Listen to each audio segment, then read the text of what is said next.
Live from Sin City, it's the Socks and Pinstripes Podcast. And now, here's the star of the show, Giant Dr. Griffin! This is Diet Dr. Griffin, back with another episode of the Socks and Pinstripes Podcast. Happy birthday, Shane. I know your birthday is around this time of year. I think we're off maybe a few days, but... Yeah, thanks, dude. I appreciate it. You're welcome. You're in your mama's belly at Dodger Stadium. Dude, I was not only that, but I was the last no-hitter in a World Series game, Oral Hershiser, 1988.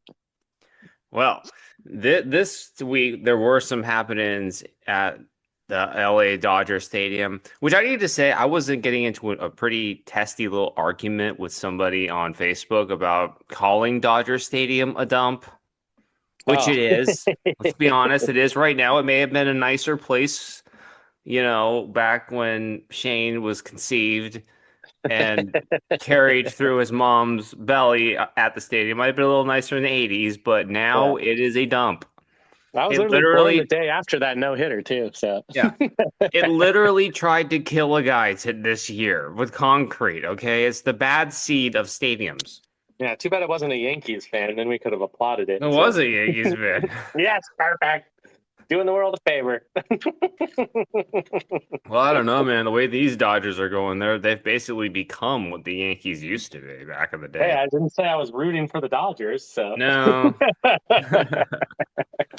Man, the Dodgers in the NLCS, excuse me. They went out and made the Brewers look like the bad news Bears. I don't think they made them look that bad, but it never seemed like it was close other than the first game, maybe. Well, there were so many blunders, like where the guys are getting caught stealing and they got picked off a few times on like fly balls. Yeah. The Brewers did not play a good series. I mean, there were a few good defensive plays by Sal Frelick, but besides that, like it was mostly just a dominating performance by the Dodgers. Yeah, I mean, I'd have to agree with that. This year it was like the Dodgers starting pitching has been amazing, and their bullpen was garbage. And last year was like the reverse of that. The bullpen was carrying them through while they didn't have any starting pitching. Well, I liked it was funny. I forget who. I think it might have been Eddie Rosario or someone was saying that. Dave Roberts. Dave Roberts has got to call his arborist so he can plant a new trust tree because he doesn't have one anymore.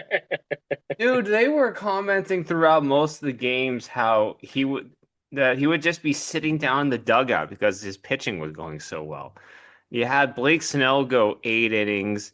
You had Yamamoto throw the first complete game in the playoffs in ages.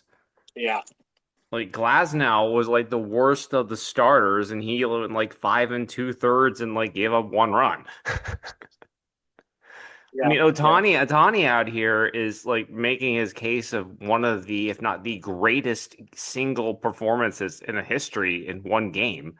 Last night, he goes out and he throws 6.1 innings, throws 10 strikeouts, no earned runs, and no runs of any kind. And then he goes and he hits 3 home runs. Yeah, I didn't know he punched 10 people's tickets. That's pretty cool. Yeah, like he had one of those. He had an ace level performance on the mound, and then hit 3 home runs and was walked in his 4th at bat. That's good because he was visibly frustrated at the plate the last 4 games, or 3 games. So yeah, I mean, I think the stat going into last night's game was that he had a career 143 average in the postseason. Yeah. He was like turning into Mr. May as well. Oh yeah, Mr. May and Mr. Aaron Judge, except for this year. So yeah, Judge actually did have a decent postseason this year, but he didn't hit for much power. Didn't get the clutch hits either, like my boy Cal Raleigh. So yeah, I'm very happy that the Mariners won last night because I would have had to have another round of edibles to deal with with your potential panic if the Mariners had indeed lost 3 in a row at home. Yeah, that would have been pretty poor on the Mariners' part. But Yeah. This is pretty wild because they go out and they have that 15 inning epic clash with the Tigers, and then they go 2 days later to Toronto, and where they were in Seattle, right, for the final game in that yeah, previous series. yeah, Okay, yeah, so they went cross country 2 days later, and then they went up 2-0 on the Blue Jays. And then they proceeded to dump the first 2 games in Seattle. They got behind in last night's game until Cal Raleigh tied it, as you said, with a clutch hit, and then Suarez hits a grand slam to put it out of reach. yeah. Let's go, baby. Good vibes only, Gino. Good vibes only. Yeah, they just. I mean, it was in the first 2 games, they were patient at the plate, and took walks, played small ball for the Mariners, and flooded the strike zone with strikes. And then when they came back home for whatever reason, they started trying to like always be nibbling the corners and just a lot of really silly base running errors as well. Um, and some wild pitches. And I mean, last night's game was finally looked like, the Mariners again, or at least the team that actually got themselves to the playoffs, because the previous 2 was just kind of like, I mean, they were wildly swinging at everything. I think it was like over 10 strikeouts. Made a 41-year-old Max Scherzer look like he should get another Cy Young. Max Scherzer picked somebody off in that game. Yeah. I think they said in the broadcast it had been his first pickoff in 9 years.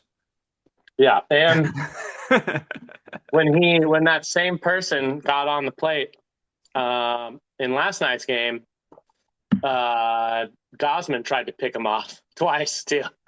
And Eddie Rosario. Didn't he have a clutch hit in the previous game that got him in the starting lineup so he could get picked off by Max Scherzer for the first time in 9 years? Yeah, and that's right before, or he was on base when Cal Raleigh was at bat, and Eddie Rosario was like, the farthest away from first base you should be with the big dumper at the plate is 1 step. I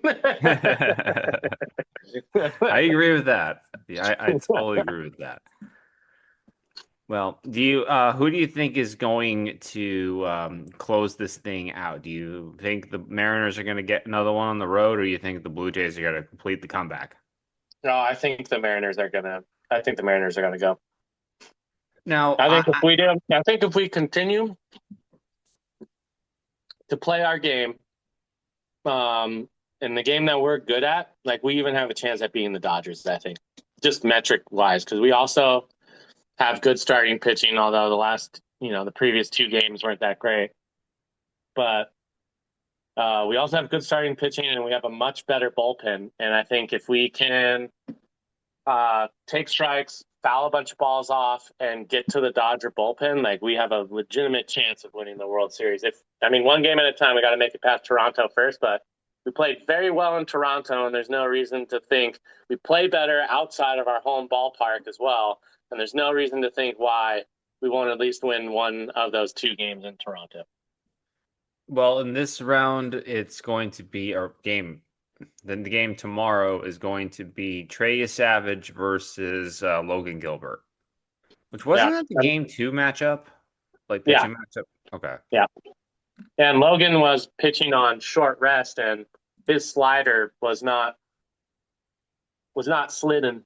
So if he can get that slider back on track, and if he comes out rested, I think you'll see him go pretty far in this game, because in general, over this season, he's had their number. So we'll see what happens, though. He's a good splitter pitcher, too, and his split wasn't splitting, which is why, I mean, he only went 3 innings as well in that game.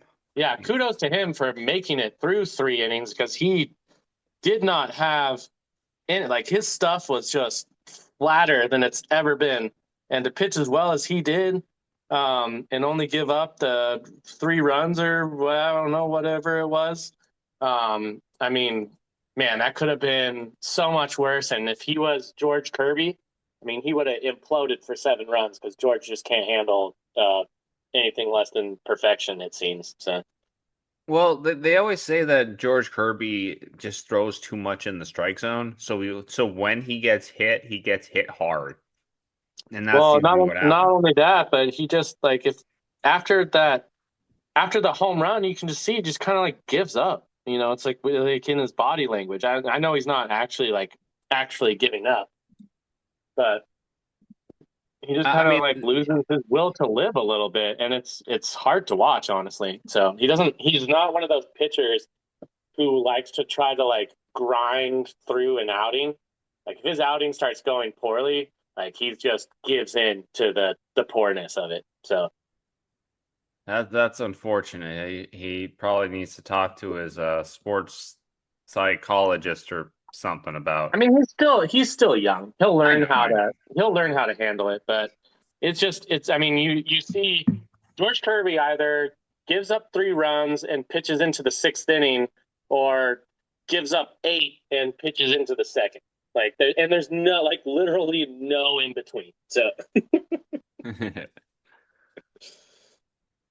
Well, it'll be interesting to see. The Dodgers, I believe, would have home field advantage in the they World would, yeah. Series because I think Yeah. they won 93 games and they have the best record of anybody left. Yeah. So either way, yeah, they have home. So they're just going to be. And our players love playing where it's warm. So that's another thing. Yeah, I mean, didn't I know the Mariners, I think, hosted the Dodgers like the last weekend of the season, Yeah, but we right? weren't. Yeah, Yeah, I know we lost all 3 games. We had already clinched, and like you can still say those are games that we should have won. However, I mean, we weren't even playing Cal Raleigh at that point in time, and we let a bunch of minor leaguers. Oh, I know. I'm Yeah, not blaming them or anything. I mean, in that situation, you probably do try to give yeah. people a little bit of rest. I mean, but I think the Dodgers were resting people too, so it is what it is. But Well, yeah, they were playing right out of the gates, so they probably wanted to give a little breather to those guys just to get them ready. yeah, so I think we What a match up better. I think we match up better against the Dodgers personally when our offense is going. I think obviously the Blue Jays have a pretty explosive offense, Yeah, they but do. it seems like if you can get their starter out, it's like Jekyll and Hyde in the bullpen, and like who knows what you're going to get. You may get a guy who walks the bases loaded, or you may get a guy who comes in, gives up a hit, walks 2 guys, and then the next guy comes in, pegs Randy, and then gives up a grand slam. So you never know with the Blue Jays bullpen what bullpen you're going to get. So And George Springer apparently got hit by a pitch on Friday night, and I'm sure he's probably going to play, but he might be a bit dinged up going into tomorrow's game. yeah, I hit off his back foot too, and, and a bunch of the guys on the broadcast were like, pretty easy to get out of the way of that. So Doing a lot of people, a lot of like, Roger Dorn especially there. yeah, especially back foot from a right-handed pitcher. So it either was like he just didn't think it was going to hit him the way that it looked, which is why he didn't move, or he was doing his best, you know, get pegged by a pitch impression, but it threw it right off his kneecap, and that could not have been pleasant. So What do you think? no, What do you think would have hurt worse, getting hit by a fastball or getting your shin clubbed like Nancy Kerrigan? Because I can imagine the latter's worse. I don't know. That's an interesting one. Yeah, I I think don't know. I'd personally rather get hit by that fastball, honestly. But Yeah, yeah, either that or I mean, did not think I'd be referencing that tonight, but that's how it goes. yeah, I don't know. Just the shin is not pleasant. Even when those guys like foul balls off their feet and their ankles, it's terrible. Well, if you have a little bit of time here, the finalists for the Gold Glove Award have been released. Oh, Do you want to right. go through that and see what you think? Yeah. In the American League pitchers, you have Jacob deGrom, Max Fried, and Luis Severino. I would agree with Max Fried on that list for sure. I mean, I think Jacob Fried. deGrom's great as well, but I would give it to Fried personally. Yeah, I don't know how they determine pitcher defense, but Yeah, I think those Fried's are fine even a choices. left-hander too, so like that throw to first is even harder for him. So the fact that he's even on that list is pretty good. So Yeah, I feel like Fried won a Gold Glove before. yeah, he's one of those pitchers who fields his position like surprisingly well, and he Oh, can okay. really. I'm reading here in the notes. It says that it could be his fourth Gold Glove if he wins this time. Oh, nice. Yeah. All right. So Well, here's something interesting. In the catcher department, you have Dylan Dingler of the Tigers, Alejandro Kirk of the Blue Jays, and Carlos Nevarez of the Red Sox. Mr. Dumper isn't getting recognized for his defense this year. well, that's because he's going to get the AL MVP, so they're giving the Gold Glove to someone else. So I mean, how do you go from being Platinum Glove last year? Platinum Glove is like the best defender of in your general league to yeah. not even getting a nomination. Usually they give those to like the hitting position players anyway. Oh, it's because he's going to get the AL MVP. So they're like, yeah, we don't even need to nominate you for a Gold Glove. You're going to get something even better. So he didn't have a Um, pass ball in the whole season. No pass I know. balls. I'm saying So that he should have been nominated. he doesn't They're. need to be nominated because he's going to get the MVP. So nice job, Cal. AL We'll see. MVP. We'll Let's see. go. We'll see. Yeah. We'll see. One If of you one or take one of two, that idiot Aaron Judge. If So you take 175 OPS points away from Cal Rawl, you have an average player. If you take not everything is about 170, OPS. Not everything is about metrics. He plays the hardest position on the field, doing stuff that no one has ever done. it's all about One of metrics. one. That's what the nerds say. Well, the nerds aren't baseball writers of America. So Well, I mean, they have to deal with stats. They have to be a little bit nerdy to be a writer. yeah, and writers would appreciate that the catcher is the hardest position to play on the field, regardless of whatever Aaron Judge does as some right fielder in right field.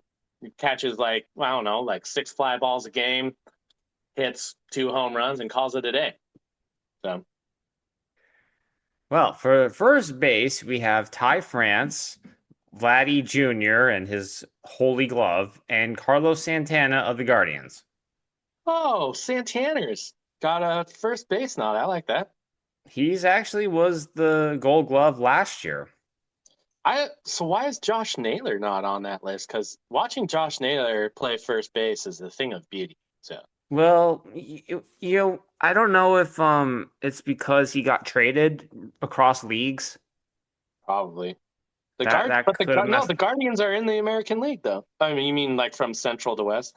No, he played for the Diamondbacks in the National League and got traded to the Mariners. Oh yeah, that's right. That's what it was. Yeah. That's what I mean. Sorry, Like sometimes, I just remember him from the guard. Like he's always been the yeah, he was on Guardians the first Guardians baseman. last year, Yeah, and then he got traded to that's the right. Diamondbacks this year. I totally spaced that he was on. That's how we got Gino too, like a little two per action. Yeah. So, yeah. So at second base, you have I'm Andres surprised Ty Jimenez. France is on that list because he never played first base that well when he was on the Mariners. So.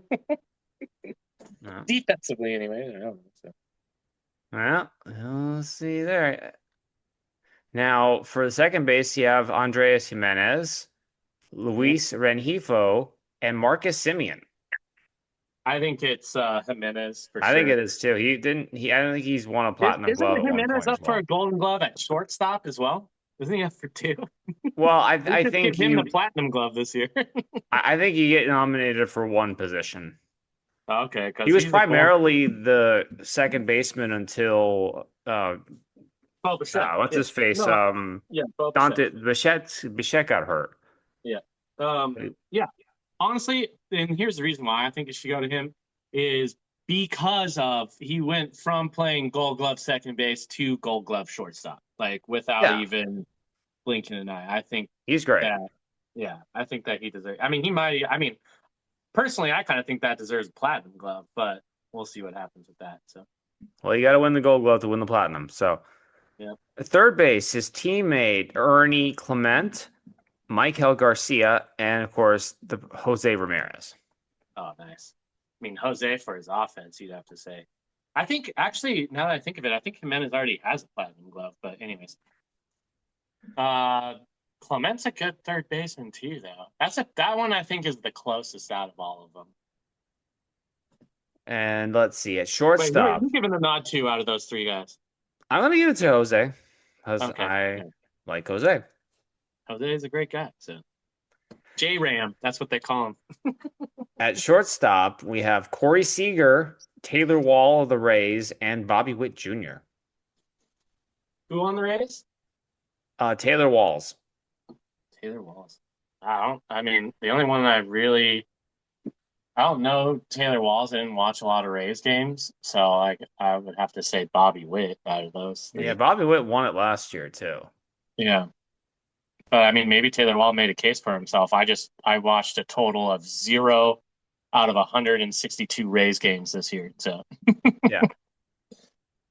And then in left field, you got Stephen Kwan of the Guardians, Wyatt Langford of the Rangers, and Tyler Soderstrom. interesting. It's pretty crazy because Tyler Soderstrom, he was basically like a first baseman and learning the outfield on the fly. Yeah.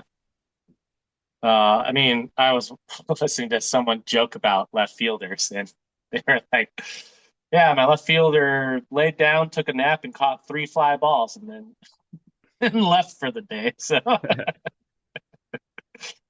Well, I but I mean, guess you got to give it to Stephen someone, Kwan. right? So, I think yeah. Stephen Kwan is the guy. He's won Yeah. 3 Gold Gloves He's already. been one of the best for a while too, and All right, he was a little bit streaky at the plate, but other than that, he's locked down for sure. in center field, you have Kyle Isbell of the Royals, Julio Rodriguez, and Ceddanne Rafaela. Wow, that's an interesting one. Rafaela has been known for his defense. Yeah, He for a had while.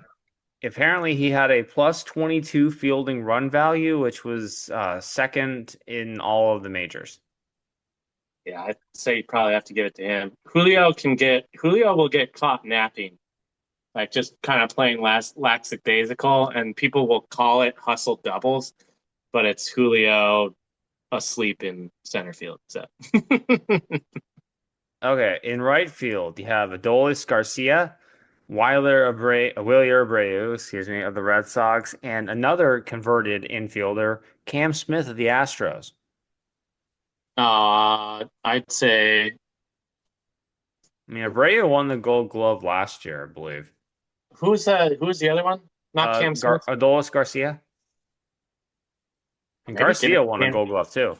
Yeah, maybe give it to Cam Smith, honestly. I think he played pretty well this year too, so Yeah.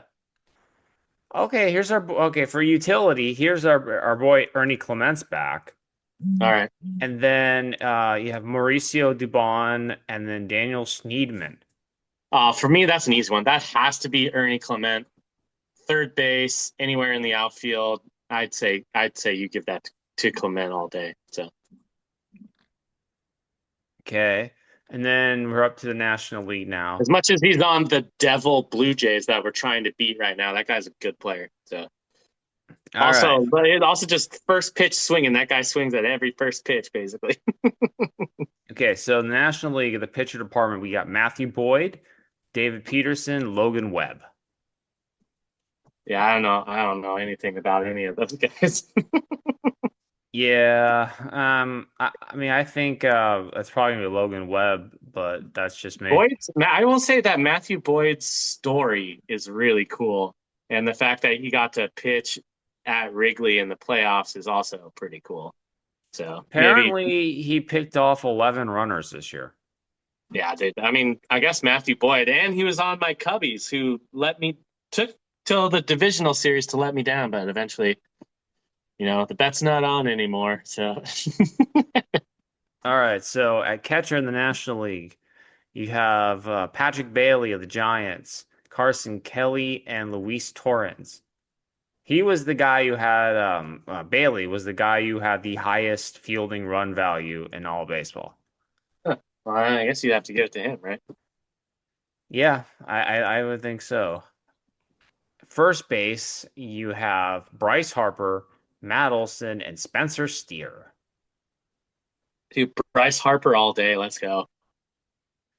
Yeah, I mean, the thing is that Matt Olson has won 2 Golden Gloves, so Yeah, he's and Bryce very good as Harper well. deserves the ring. Doesn't have one, so at least give him the hardware on Bryce his Harper glove. doesn't deserve a ring. Come on, nobody did. Oh yeah, He he hasn't. deserves the ring. Just because you hate on one of the best players in baseball doesn't mean he's still not one of the best players in The baseball. Nationals would not have won a championship if he was still there. On the world's tiniest violin, Griffin. You do realize that if you had just imagine the Thunder at the top of the lineup they would have had if they had Juan Soto along with Juan Soto, Trey Turner, Anthony Rendon when he was good, and Bryce Harper. Yeah, that would have They would been. have found a way to choke in the playoffs. We all know that because Bryce Harper just can't put it together. Well, I mean, maybe next year is his year because Aaron Judge couldn't put it together, and he had a good year this year. So Yeah. They got to do something up there in Philadelphia. Apparently, they're keeping their manager. they got to make a didn't lot listen of. to this show. They got. Yeah, I don't. I think my dad listens to this show, so that checks out. So. While we're briefly talking about managers here, I believe Mike Schilt said he was not going to be coming back with the Padres since we last talked. Oh, all right. Well, good for him. Family, just taking time with the fam and the family. It's one of those weird ones where like they're saying he got like death threats and stuff from gambling places, but at the same time, it's like they're also like saying he was difficult and hard to work with. So they're getting like we're letting you say you retired, but we really don't want you coming back because you kind of don't fit in or something. I don't know. They kind of mismanaged the talent that they have there too, if you can think about it that way. So Yeah. All right, well, let's get back to our Gold Glove discussion here before we run out of time. At second base in the National League, we have Xavier Edwards of the Marlins, Nico Horner of the Cubs, and Bryce Turang, who was, I believe, the Platinum Glove winner last year. oh, that makes sense.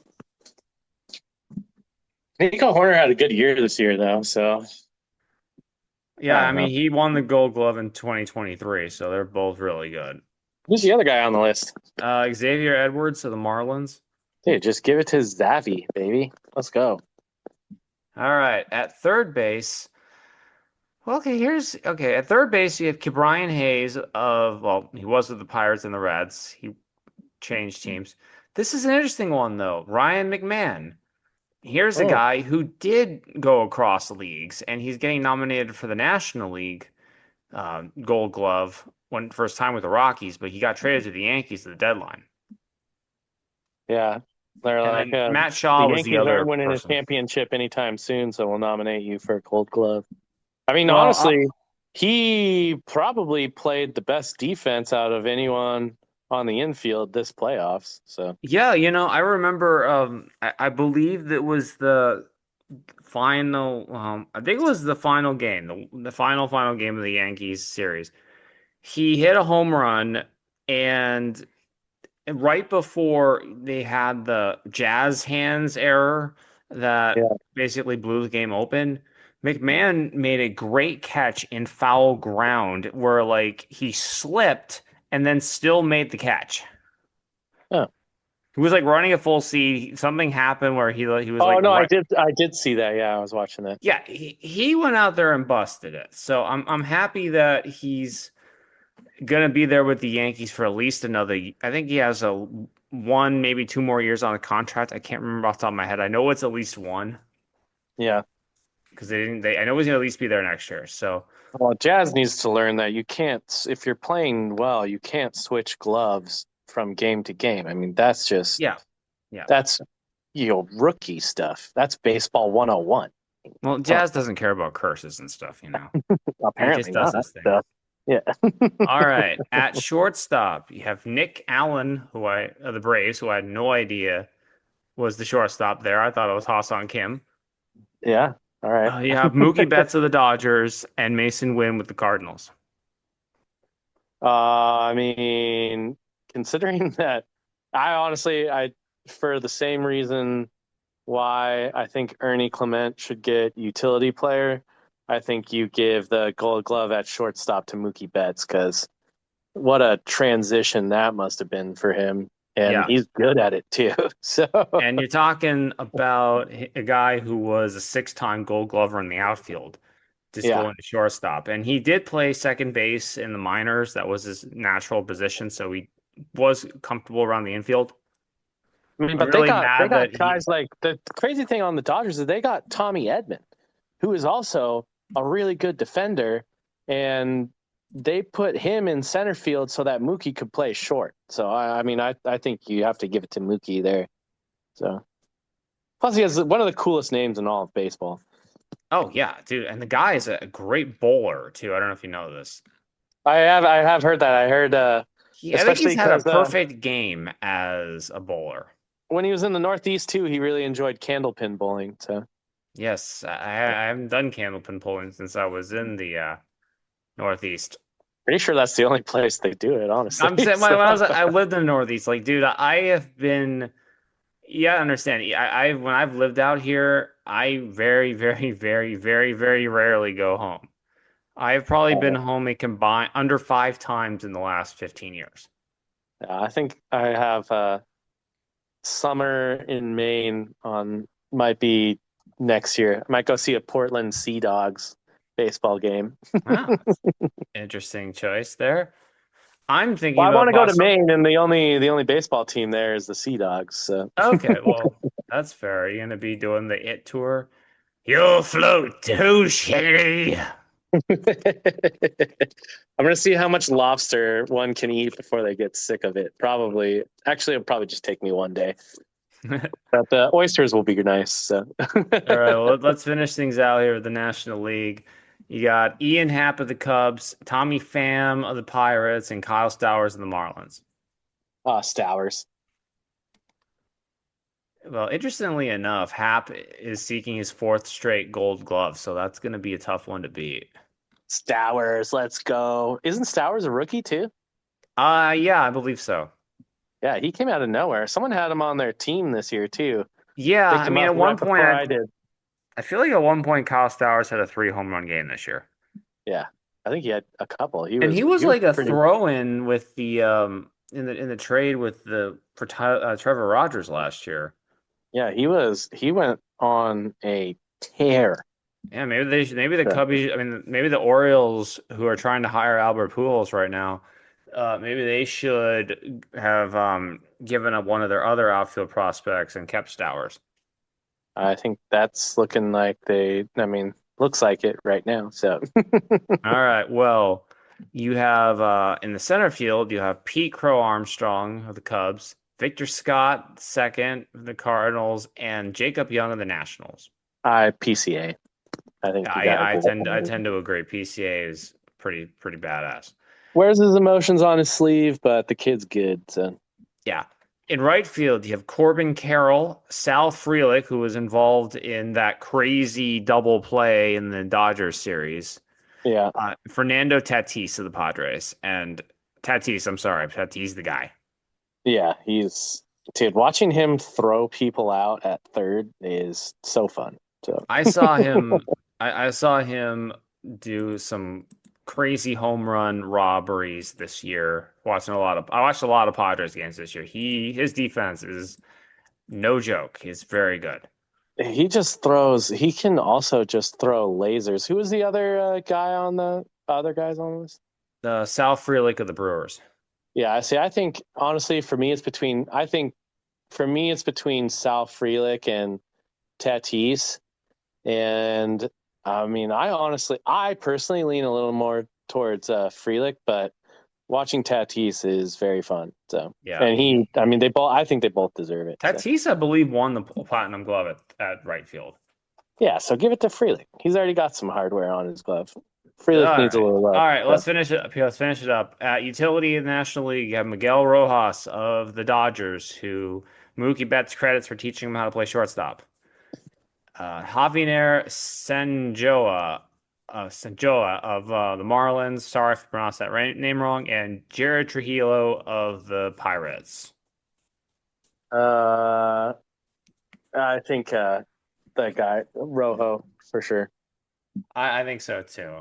Yeah. But they literally have no notes on anybody but Rojas.